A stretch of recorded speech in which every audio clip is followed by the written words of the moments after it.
അപ്പോൾ എല്ലാവർക്കും നമസ്കാരം. അപ്പോൾ അടുത്ത 2-3 ക്വസ്റ്റ്യൻസ് പിള്ളേർ ചോദിച്ചിരുന്നു. അപ്പോൾ അതിൻ്റെ ചെറിയ ക്ലാരിഫിക്കേഷൻ വേണ്ട. അതായത് സ്റ്റേറ്റ് ചാമ്പ്യൻഷിപ്പ്, ജില്ലാ ടീമിൻ്റെ ചാമ്പ്യൻഷിപ്പ് ഫുട്ബോൾ ഒന്നോ അതിലധികമോ ജില്ലകളിൽ ഇറങ്ങാൻ പറ്റുമെന്നാണ് ഒരു ക്വസ്റ്റ്യൻ ചോദിച്ചേക്കുന്നത്. അപ്പോൾ അതിൻ്റെ ഒരു ക്ലാരിഫിക്കേഷൻ വേണ്ടോ. അപ്പോൾ ഒന്നോ അധികമോ നിങ്ങൾക്ക് ഡിസ്ട്രിക്റ്റിൽ ഇറങ്ങാൻ പറ്റും. അപ്പോൾ ഒരു ഉദാഹരണത്തിന് സിമ്പിളായിട്ട് പറഞ്ഞുതരാം. അത് പ്രശ്നമുള്ള കാര്യമല്ല. ഇനി വരുന്നൊരു കാര്യം പറഞ്ഞാൽ, അതായത് തൃശ്ശൂർ ജില്ലയിലെ ഒരു പ്ലെയറിന് എറണാകുളം ജില്ലയിൽ കളിക്കണം. അപ്പോൾ തൃശ്ശൂർ ജില്ലയിൽ അവൻ ഇറങ്ങുന്നില്ല, എറണാകുളം ജില്ലയിലെ ട്രയൽസിന് വന്നു സീനിയർ ടീമിൻ്റെ.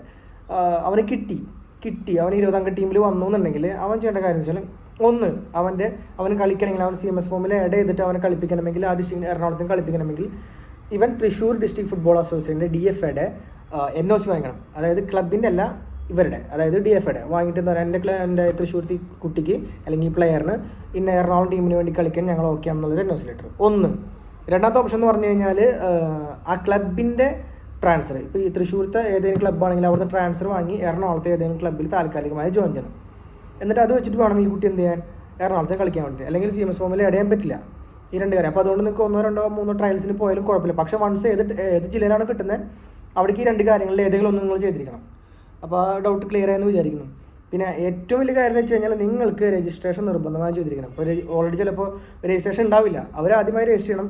രജിസ്റ്റർ ചെയ്ത കുട്ടികൾ ചിലപ്പോൾ റിന്യൂവൽ ചെയ്തിട്ടുണ്ടാവില്ല. 2025 വരെ റിന്യൂവൽ ചെയ്താൽ മാത്രമേ എന്ത് പറ്റുള്ളൂ, നിങ്ങൾക്ക് കളിക്കാൻ പറ്റുള്ളൂ. അപ്പോൾ ഇതിനൊക്കെ ഓരോ ഡേറ്റും കാര്യങ്ങളൊക്കെ ഉണ്ട്. അപ്പോൾ ഡേറ്റും കാര്യവും കഴിഞ്ഞ മുന്നേ പരിപാടികൾ ചെയ്യാം.